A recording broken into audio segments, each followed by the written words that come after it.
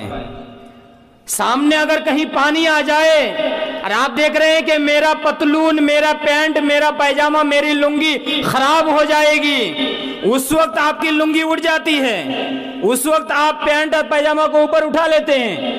اگر پانی کے ڈر سے آپ اپنے پاجامے اور اپنے پینٹ کو اٹھا سکتے ہیں، اللہ تبارک و تعالیٰ کے ڈر سے آپ نہیں اٹھا سکتے.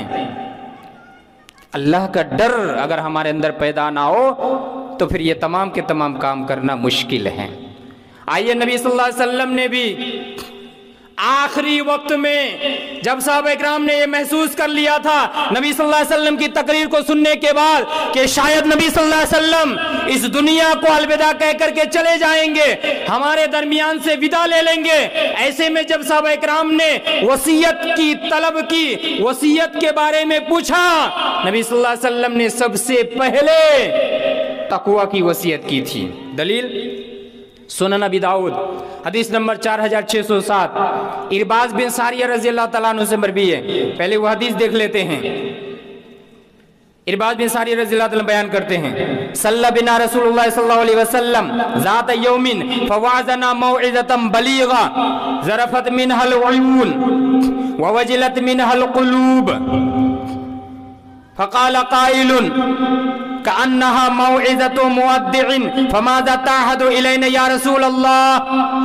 قال أوصيكم بتقوى الله والسمع والطاعة وإن عبدا حبشيا فمن يعش منكم بعدي فسيرى اختلافا كثيرا فعليكم بسنتي وسنة الخلفاء الراشدين المهديين تمسكوا بها وعزوا عليها بالنواجذ وإياكم ومحدثات الأمور فإن كل محدثة بدعة وكل بدعة ضلالة. یہ سنن ابی داؤد حدیث نمبر 4607 پوری روایت میں نے آپ کے سامنے پڑھ دی. دیکھیے نبی صلی اللہ علیہ وسلم نے سب سے پہلے تقوی کی وصیت کیسے کی. ارباز بن ساریہ رضی اللہ تعالیٰ عنہ بیان کرتے ہیں، رسول اللہ صلی اللہ علیہ وسلم نے ایک مرتبہ ہم تمام صحابہ اکرام کو نماز پڑھائی، اور ایک روایت کے اندر آتی ہے کہ وہ فجر کی نماز تھی. صلی بنا رسول اللہ صلی اللہ علیہ وسلم ذات یوم، رسول اللہ صلی اللہ علیہ وسلم نے ایک دن ہم تمام صحابہ اکرام کو نماز پڑھائی.